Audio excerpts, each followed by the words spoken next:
Alloh taolo Fir'avnni oilasidan iymonini yashirib yurgan bir kishini aytgan gapini eslaysizlarmi?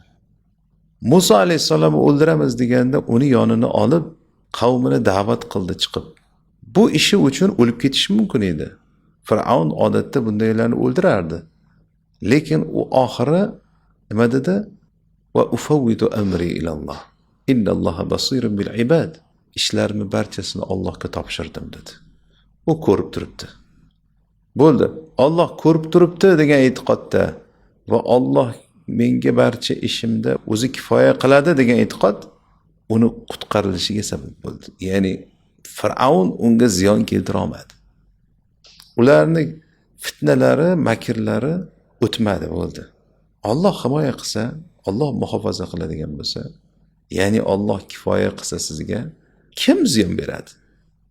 Uhud jangida bo'lgan voqea, musulmonlar jangdan ancha jarohatlar olib qiyin holatda turgan paytda Rasululloh qaytadan jangga qaytib kirishga buyurdilar. Sahobalar labbay deb ijobat qilishdi va yo'lda bir odam kelib ularni qo'rqitdi. Sizlarga qarshi juda katta armiya kelyapti, qo'rqinglar dedi.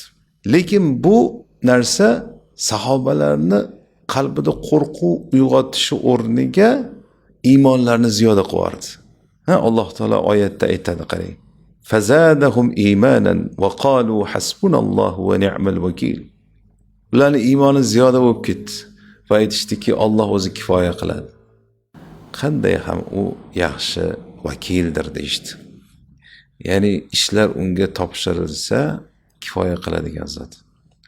Fanqalabu bi ni'matin minallohi va fadlin lam yamsashum su' wattaba'u ridwanalloh. Buni natijasi, ya'ni bularni ishlarini Allohga topshirib, Alloh bilan kifoyalanishi nima natijaga olib keldi? Allohning ne'matlari, fazli bilan qaytishdi.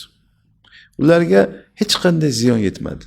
Hech qanday ziyon yetmadi va Allohning roziligiga ergashib ketishdi.